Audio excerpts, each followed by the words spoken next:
আজকে হচ্ছে দেখেন অল্প একটু মাংস দিয়ে এই রুটিটা বানিয়েছিলাম আর এটা যে এত মজার হবে।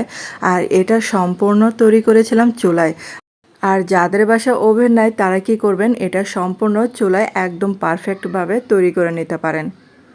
এখানে দেখেন আমি 3 কাপের মতো ময়দা দিচ্ছি। আর এটা চাইলে কিন্তু আটা দিয়েও করা যায়। আর এখানে হচ্ছে 2 চা চামচের মতো চিনি দিলাম, 1 চা চামচ দিলাম ইস্ট, তারপর হচ্ছে স্বাদ মতো লবণ দিলাম। আর শুকনো উপকরণগুলো প্রথমে কিন্তু মিশিয়ে নিতে হবে। তারপর হচ্ছে কিছুটা সয়াবিন তেল দিলাম। আর তেলটা হাতে দিয়ে আবারও কিন্তু ভালো করে মাখিয়ে নিতে হবে। আর বাসায় যখন দেখবেন যে বড় থেকে ছোট সবাই যখন বাইরের খাবার খেতে চাইবে, আর যে ঝটপট করে এরকম একটা খাবার বানিয়ে দিবেন, দেখবেন যে বাইরের খাবার আর নামই নেবে না। তো গরমে বাইরে না গিয়ে এরকম ঘরেই কিন্তু খাবার বানিয়ে দিতে পারেন। আর যে এখন হচ্ছে ভিতরে পুরটা রেডি করছি, পেঁয়াজ দিলাম, গরু মাংস দিলাম, আপনারা চাইলে কিন্তু এখানে মুরগি মাংস মাটন দিয়েও করতে পারেন। তারপর হচ্ছে আদা রসুন বাটা, জিরা বাটা, মানে ধনে গুঁড়া দিলাম, মরিচের গুঁড়া দিলাম, লবণ দিলাম। আর এই মাংসটাকে ভালো করে সিদ্ধ করে নিতে হবে। তারপর হচ্ছে গরম মশলা গুঁড়া দিয়ে দিলাম। আর আমার কাছে যখন এই যে বাইরের খাবার আবদার করলো তখন কি করলাম, এরকম এই যে রেসিপি করে বাসায় বানিয়ে দিলাম। আর কিন্তু নামই নেয় নেই বাইরের খাওয়ার। আর এখানে যে পানি দিয়ে তারপর হচ্ছে সিদ্ধ করে নিতে হবে মাংসটা। গরু মাংসটা যেহেতু সিদ্ধ হতে সময় লাগে, এখানে যে 2 থেকে 3 বারের মতো পানি দিয়ে আমি ভালো করে সিদ্ধ করে নিয়েছি। আর এটা দেখেন এই যে রান্না কিন্তু হয়ে গেছে।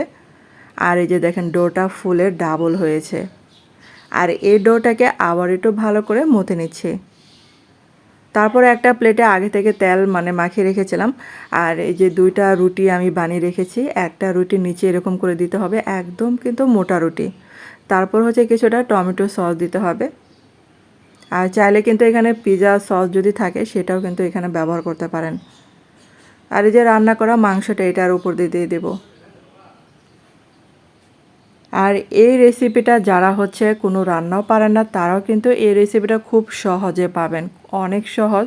আর গরমে যত সহজ রেসিপি করা যায় ততই কিন্তু ভালো। আর এই যে আরেকটা রুটি দিয়ে উপর দিয়ে সিল করে দিতে হবে।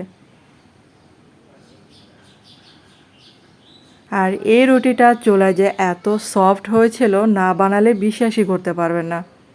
আর এখন হচ্ছে চাকুর উল্টা সাইড দিয়ে এরকম করে ডিজাইন করে নিতে হবে।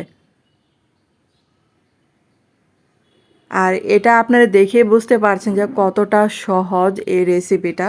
তো একবার যদি শিখে যান বারবার কিন্তু বানাতে ইচ্ছে করবে।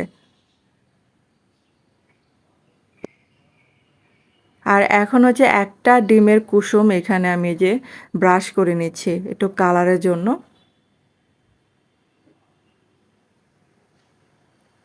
আর এটা যতটা সুন্দর করে ব্রাশ করা যায়। তারপর হচ্ছে উপর দিয়ে যে যে বক্স দেখা যাচ্ছে সেখানে আমি যে সাদা তিল দিয়ে দিলাম।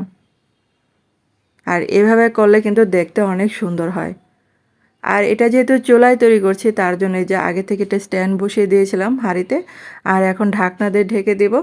এটা 10 থেকে 10 মিনিটের মতো লেগেছিল আমার। এই যে দেখেন কত সুন্দর হয়েছে, মনে হবে যে আমি এটা ওভেনে তৈরি করেছি। আমি যেভাবে এটা বানিয়েছি আপনারা সেমভাবে এটা বানাবেন। তো অল্প তেলে কিন্তু এই মজার একটা নাস্তা ঘরেই তৈরি করে খাওয়া যায়। তারপর হচ্ছে এই যে দেখেন আমি এখন এই যে কেটে দেখাচ্ছি। এটা কিন্তু নিচ দিয়েও একদমই পোড়া লাগে নাই। তো এই যে হয়ে গেল কিন্তু রেসিপিটা। তো আপনাদের কাছে কেমন লেগেছে বন্ধুরা অবশ্যই কিন্তু আমাকে কমেন্ট করে জানাতে পারেন। আর এটা একবার হলো ট্রাই করবেন, এতটা সফট হয়েছিল। আর চুলার আঁচটাকে অবশ্যই কিন্তু মিডিয়াম আঁচে রেখে দেবেন।